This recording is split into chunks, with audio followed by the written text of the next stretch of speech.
Every time our athletes walk into this weight room, they're going to be pushed to the max. Let's go! Let's go! The barbell hasn't changed in over 100 years. I can take a 25-pound plate, and we'll go out on the turf, and I'll have you hating life. We talk about straining your gut, pushing past that comfort level. I want a lot of energy. What better breeding ground is there for being a success in life than the weight room?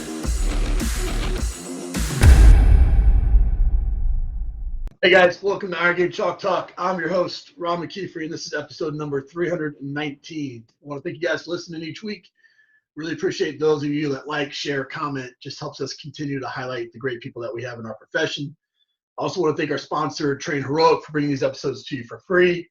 I only partner with companies that I believe in both the people and the product, and Train Heroic has a fantastic product, but they have even better people. So if you're in the market, please reach out to them. If not, just let them know how much you appreciate them being a part of the show. This week, I'm joined by a legend, a guy that I get to call my friend, Liam Hennessy. He's the academic director at Setanta College, but has been a guy that has helped drive this profession in so many ways. And so, Liam, just excited to have you on the show, man. Thank you, Ron. Delighted to be with you.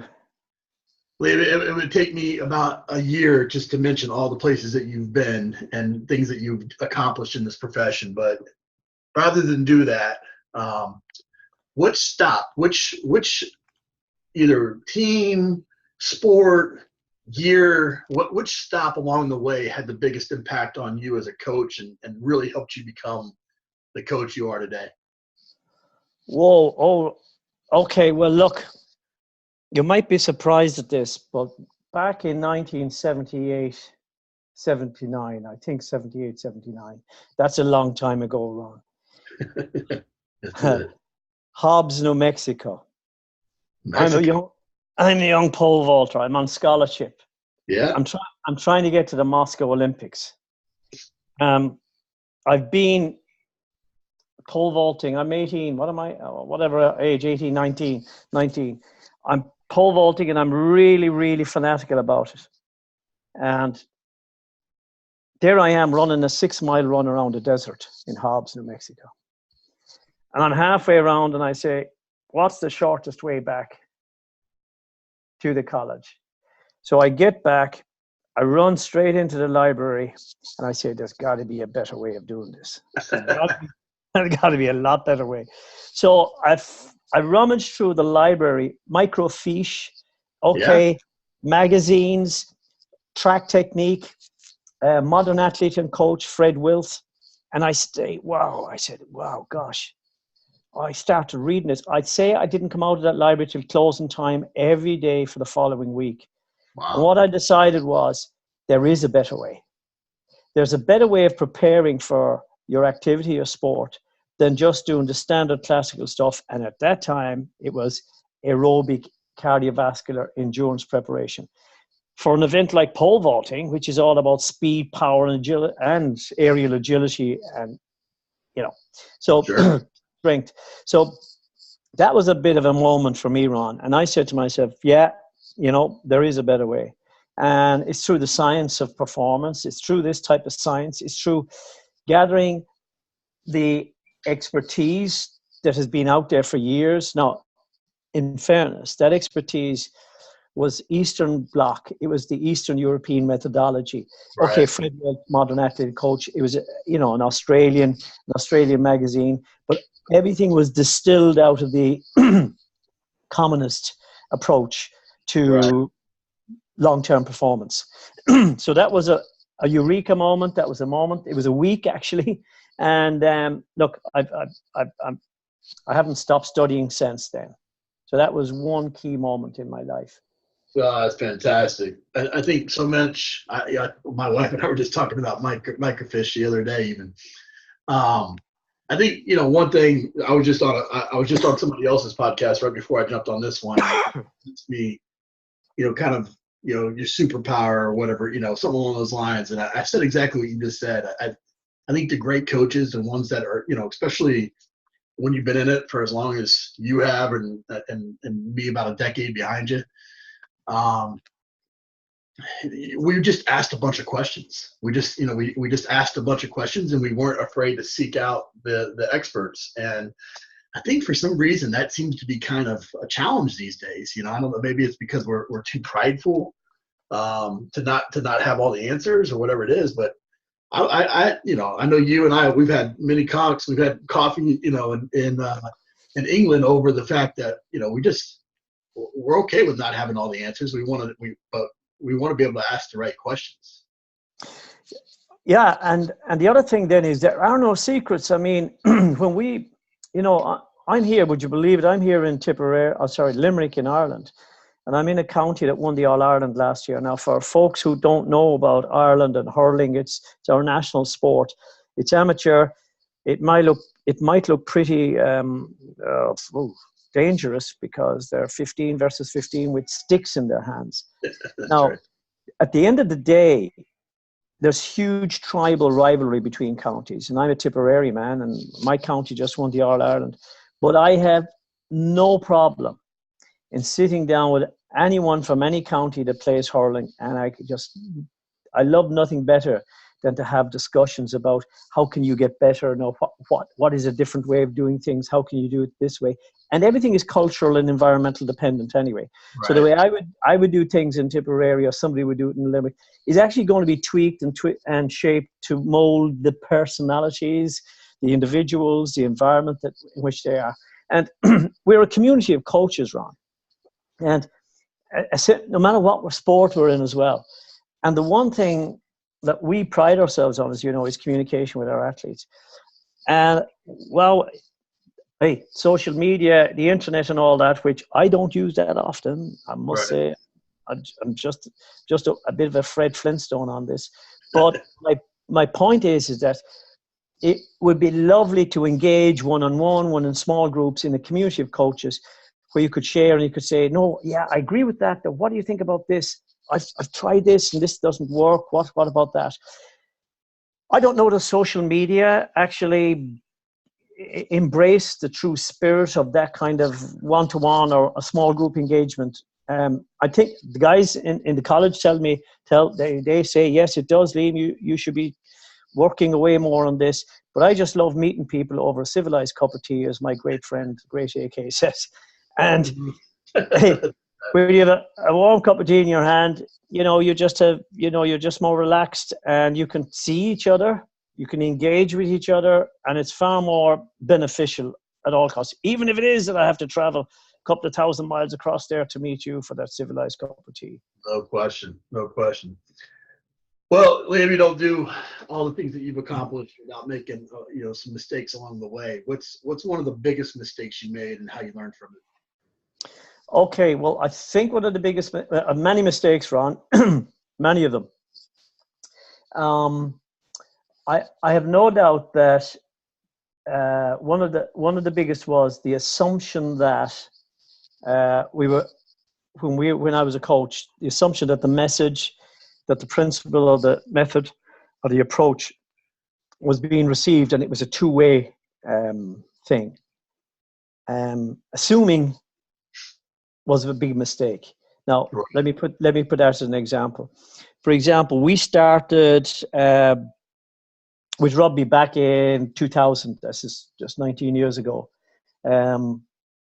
We started camps that were really meant to drag, I suppose, the guys who were professional, but they weren't professionally supported in a sport up to kind of real international levels.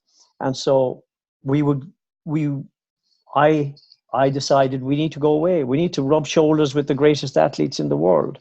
So we went to Poland, where there were a lot of strength, power athletes, weightlifters, hammer throwers, wrestlers. These athletes typified the mindset of what I thought a rugby player would stand for: strength, power, agility, grappling, maneuvering. And we went there to get away from the mundane. And we were mundane here. But I assumed, without actually not selling my case, I assumed that, yeah, everybody would buy into this. Now, it took a little longer for everyone to buy in. But it was another message that even when you think, oh, wow, this is a great opportunity, you must engage. You must come back down to reality and say, look, even if you and 5 out of the 10 think this is a great idea, which makes a majority. You Sure. gotta bring everybody with you. It's not enough just to leave one doubting. Now, how do you do that? Well, that's a challenge for us. That's communication. So assumption, me assuming that, oh yeah, everybody should know this is the right thing to do. Nah, that was one of my big mistakes. I've made lots of them since as well, before and after. One of the other ones was that when you make a plan, no, whatever you do, don't stick to it. I mean, whatever. I mean, the best made plans of mice and men. You could come up with so much grand design and everything, but at the end of the day, a plan is a plan. It isn't a dynamic human interaction. Great. And the dynamic human interaction needs to be embedded behind, above, front, center, underneath a plan. And it's going to be constantly tweaked. So what we do need is a plan to give us direction, but we don't need, I don't know how many people, if they really hold up their hands, actually stick to the written plan.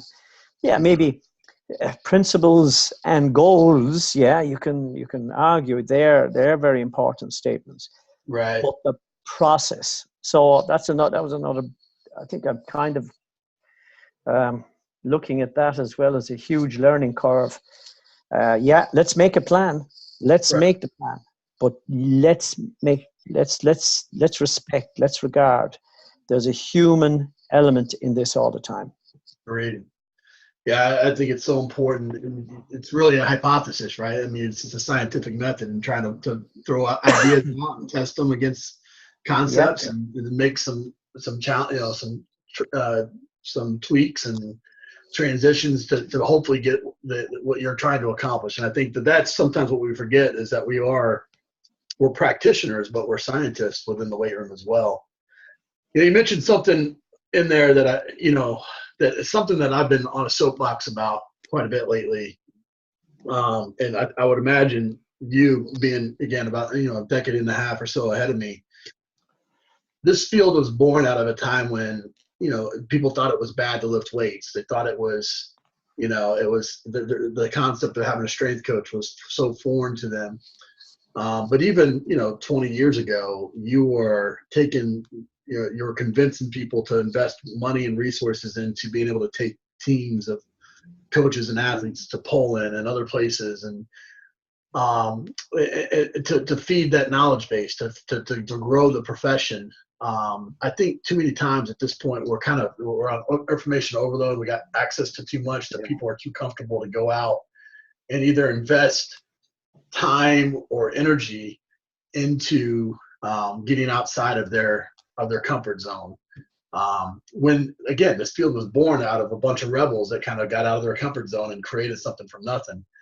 What advice do you have for the young coaches, coming up through the ranks right now, and with your work at Setanta? I mean, that's what you see almost on a daily basis.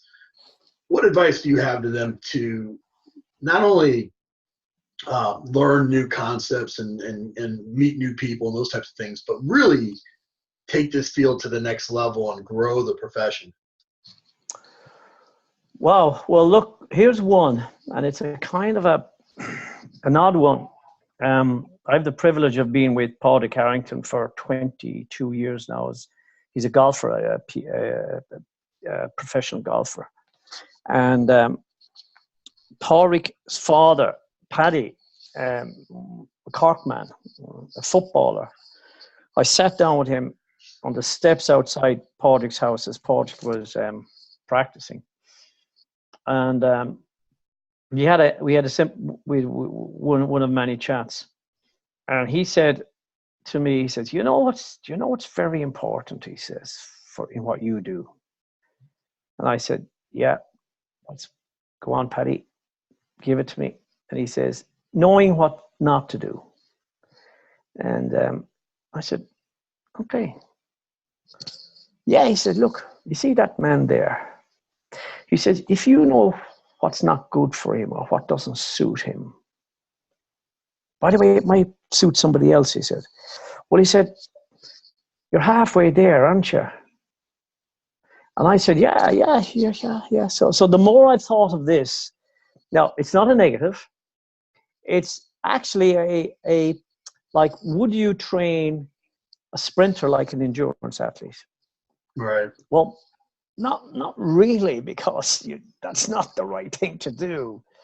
And it kind of ties up with my very first point that, look, I wanted to be a pole vaulter. There's no point in I running around in a desert.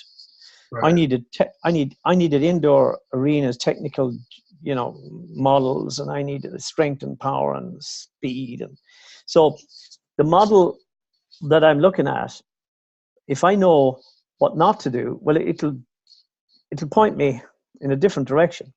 Right. So a question then is, well, how do you get to know what not to do? Well, you and I have the luxury of probably experience, and we still are finding out what not to do, Right. because we've done something, say, well, I do that slightly different, regardless of what field we're in. So we're on a continuous journey of knowing what to do and what not to do, and then finding out again. But the other thing to complement that is my good old friend, the great AK. He's a physical therapist, and he says, look, and he's stolen this. All the best quotes are stolen. I pick them up and I tweak them. I get out of them what feeds me. And he's one which I haven't tweaked in any way is, methods are many, principles are few. Methods regularly change, but principles rarely do. Now, that in itself kind of guides you. But how do you get to know what the principles and the core principles are? Well, hey, that could be years and years of experience, or it could be good study, or it could be good mentoring, or it could be good community of coaches relationship. And suddenly what you're doing then is you're saying, okay, well, it's the principles that really guide us here. There are many, many methods. And by the way, methods are evolving and changing and being repackaged, etc., constantly. So when we look at methodologies that are used today, it'll be surprising that a variation of wasn't used 60, 70, 80 years ago. So the principles guiding, and I will say, I if you ask me, am I a scientist or am I an artist? I'm a craftsman. I think I like to see myself as a craftsman. I like to see myself in the middle of those two, not polar opposites, no, the artist and the scientist, but I draw from both. And I draw from both simply because the science hasn't yet kept up to the speed of the artist. Right. Because, look, 1996, my good friend Dietmar Schmidt-Bleicher and Arne Gulick in Frankfurt, PAP, post-activation potentiation, the first paper, New Studies in Athletics. For anybody that's really interested in post-activation potentiation, get the new Studies in Athletics, 1996. I'm not sure it's the October edition, but it is Gulick and Schmidt-Bleicher. It's a masterpiece of work. But that's 96. It was the first scientific publication on it. Whereas in 85, 86, I was down in Athens in Greece at the first World Junior Athletic Championships. And underneath the stadium, I went under it because it was about 40 degrees and our athletes, it was a bit hot above. And they were the East German bloc, and they lifting 3-rep max loads in a squat as explosively as they could, and then coming up to throw the discus and win the discus, and then using the same barbell, the other female athletes coming up and winning the long jump, winning the high hurdles. Now look, we can argue and we can discuss and say, well, look, there was a lot more going on than post-activation potentiation, Liam. Get real, okay? And I know there was, yeah, but yet the methodology and the principle 10 years prior to Dietmar's outstanding seminal article was being practiced. And then when I asked the great Bob Tisdale, who won a gold medal, believe it or not, in 1932 in Los Angeles, about how he prepared in his warm-up, he actually used to potentiate. He didn't know the word though. Sure. But his methods and his approach amounted to that. So what is it? Well, look, science does inform us. It leads us with all that it is confirmed or refuted, or parked slightly left and right. But that craft is, I still think, a very important part of what we do, Ron. Great. You know, at Setanta, you guys have been on the forefront for quite some time with really, testing the boundaries of traditional education. And one of the first programs that I know of that went to a master's program completely online. You do quite a bit of progressive things with bringing experts in and having meetups and you have podcasts. I mean, there's a bunch of things that you guys have been doing that have pushed the boundaries of what traditional education has been. What do you feel? I mean, where do you feel that the profession and the education of strength and conditioning is going within the next 20 years?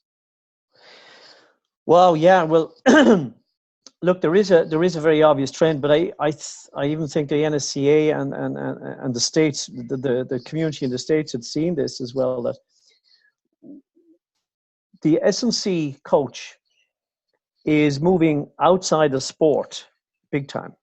They're moving into that recreational area, that real interest that there is in the non-competitive, sport-wise, recreational activity.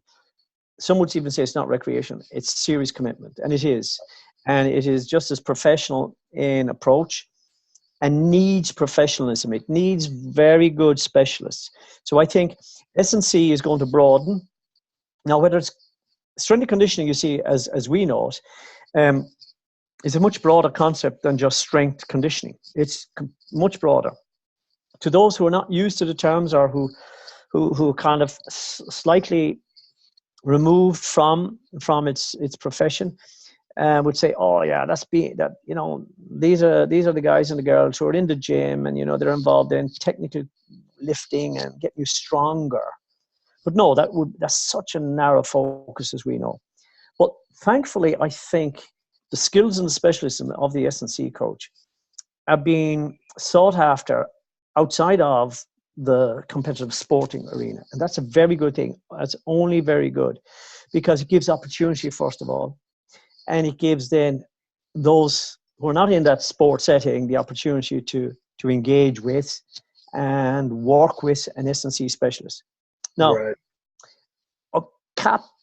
if we look out like that, and then rather than ramble on, if we go through the life cycles, the S&C coach probably knows more about practical coaching, the skills development, the actual progressions that are appropriate.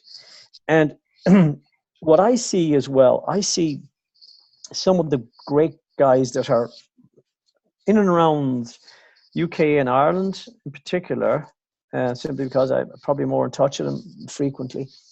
Continuity. They're there continuously with athletes. And the S&C coach probably spends more time often with the athlete or the individual, they may not be in sport, than any other of the sport staff, because they commit so much time. Now, that time is a huge influencer. So whatever we do when we're doing it in that time becomes hugely powerful, and it impacts. Now, you can imagine that from 6 to 96 in terms of age. So right. I think the S&C coach will start to specialize not only in youth development, youth athletic training, youth development, high performance, pathway development. I don't like doing it in long term, because as you and I know, Ron, 20, 30 years isn't really long. It's going by really quickly. But but when you move on up then into the senior ranks and the retirement, if you look at some of the master athletes that compete today, they're phenomenal specimens. They're phenomenally, master athletes in their 40s, 50s, and even 60s. Right. Have been highly competitive 20 years ago with athletes half the age back then, if you know what I mean. So, right.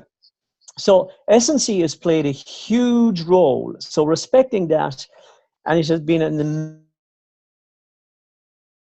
for others. So where is it going to go? I think we're going to start, and again, not just because I'm in education, but I think we're going to start broadening it out into more performance-related kind of.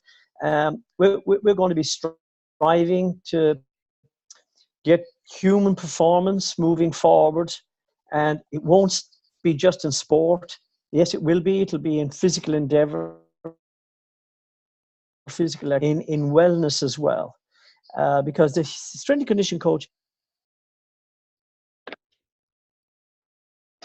contribute up through the life cycle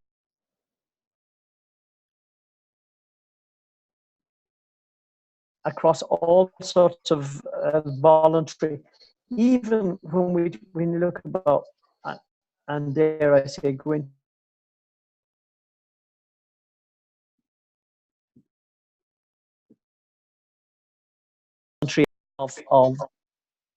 of an S&C coach. Yeah, we lost you a little bit there, but the gist of it, I think we got. I agree with you wholeheartedly. I think, I was talking to somebody the other day, and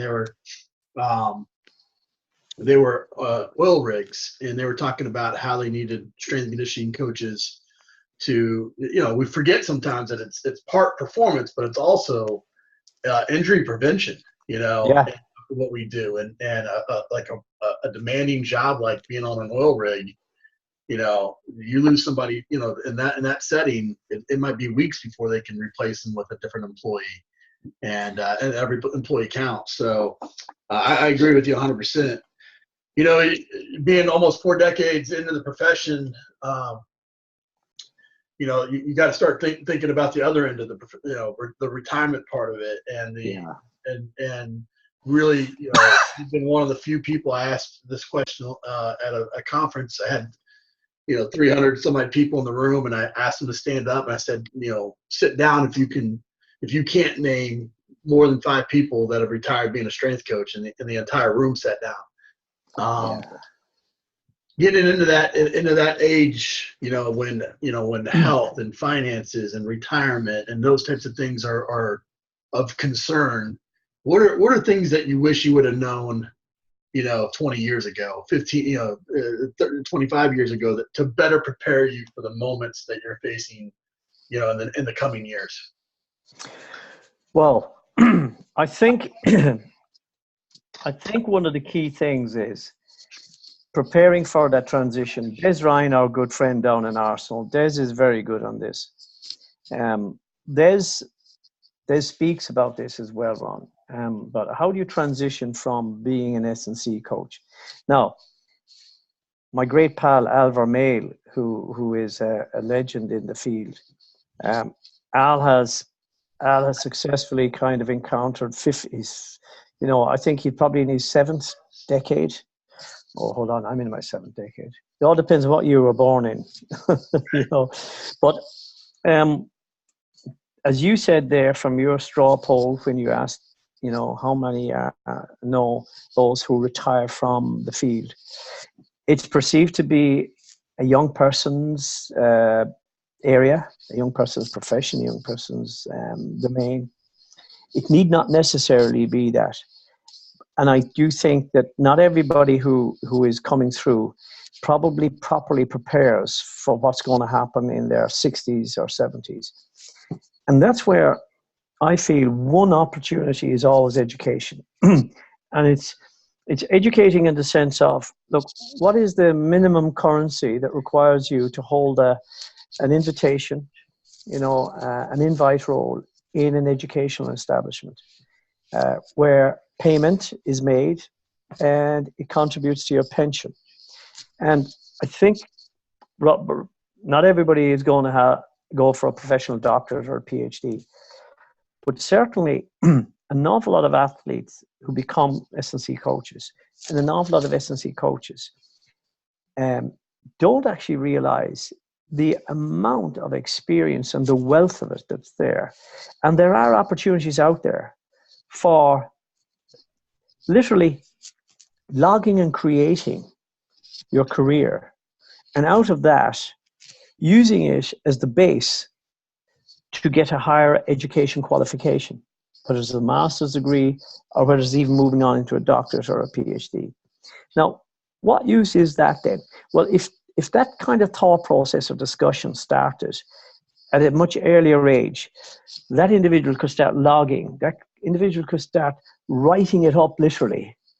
And then universities now, even we will be hopefully very shortly, Ron, hopefully empowering coaches to look ahead and say, look, what am I going to do for my future? If I was teaching, if I was involved in an educational element, well, what do I need to do? Because that's what do I need to have educationally or academically qualifications to get there.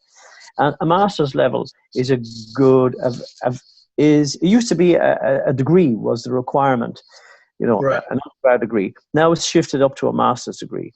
And in time, over the next 5-10 years, it'll literally be a PhD. So I would say to all those involved out there, when you're looking ahead, do think of education as one way of protecting down the road, as you get older, the opportunities that you can have to increase your value, so to speak, because that wealth of experience, allied with the academic qualification, very few young, I suppose, lecturing staff would, maybe terrific on the sciences, but that realm of experience is so precious when you build up the decades of experience. So that's one thing I would say. Now, look, life, you've just got to be very, very business minded as well. You've got to have a business side to make sure that when you actually are setting out on a career, that you're able to put aside for that pension, for example. So there's a business acumen and a business skill sets that I think we could do a lot more on in terms of helping our current S&C coaches, would-be S&C coaches, so that down the road, they've been able to look after themselves in terms of what's to come in future years. I couldn't agree with you more. I've said that for quite some time, and stuff that I've tried to do in my own career as well. So I think that's a natural progression for those years of experience. I mean, eventually get to a point where, as much as you want to, the mind wants to, you just can't put 12, 14 hours in on the floor at a high level all day, and so I think teaching is definitely a route that a lot of coaches need to be thinking, and I couldn't agree more with you. Liam, we end the show with some resources here. Give us the best piece of coaching advice you ever received. Well, outside of Paddy Harrington's, know what not to do, I certainly think, and again, adding in what my good friend AK says, methods are many, principles are few. I think at the end of the day, be present, the simple little things, be present in the coaching environment.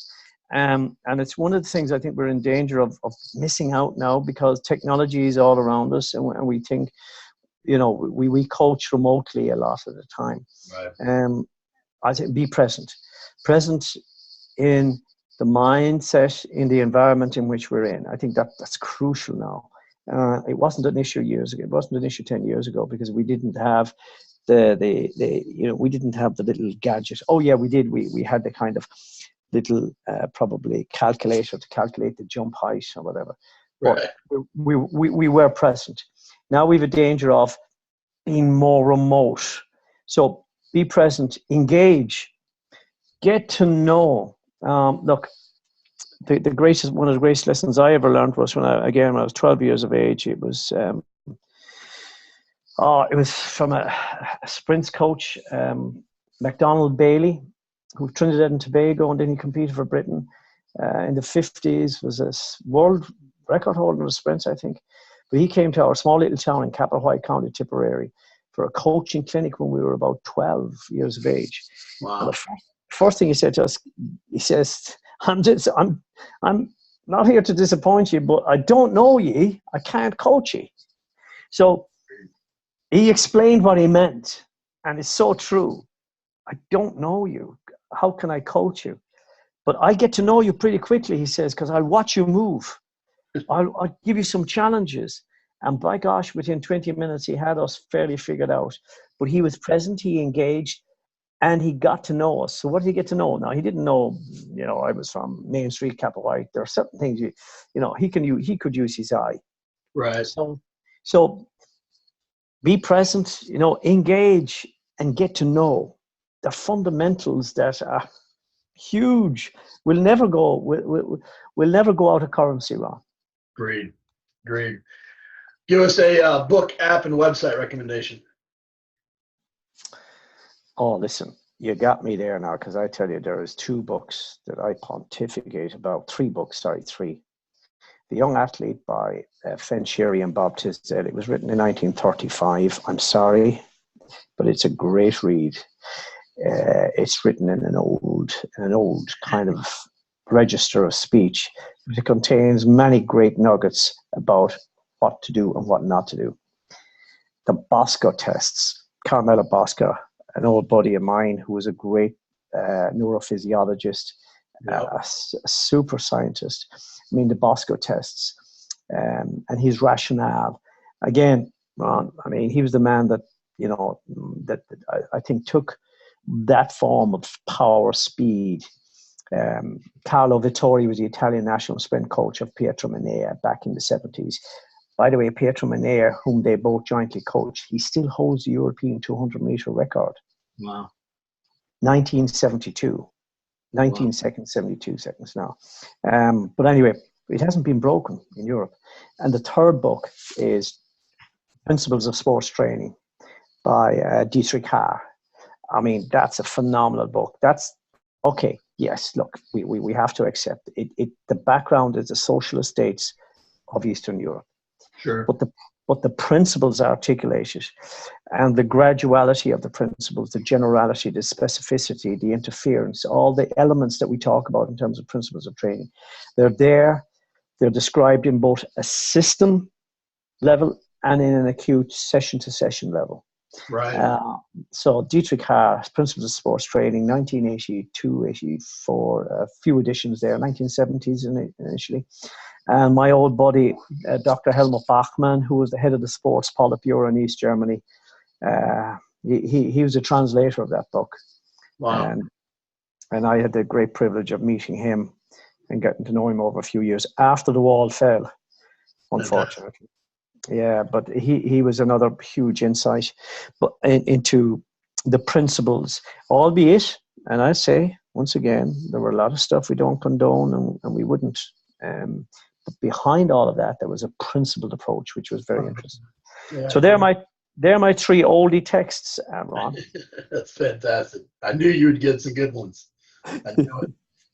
Well, hey, Liam, as I mentioned at the onset, you've been such an inspiration to me and a resource for me through the years as well. And what you've done for the profession, what you continue to do with Setanta and all the work that you're doing now.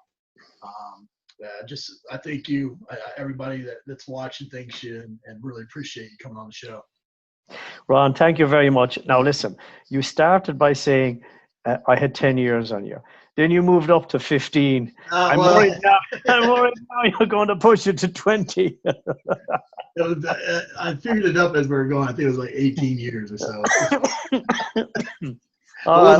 Sure. I was giving you back a few years. Oh, thank you, sir. Thank you very much.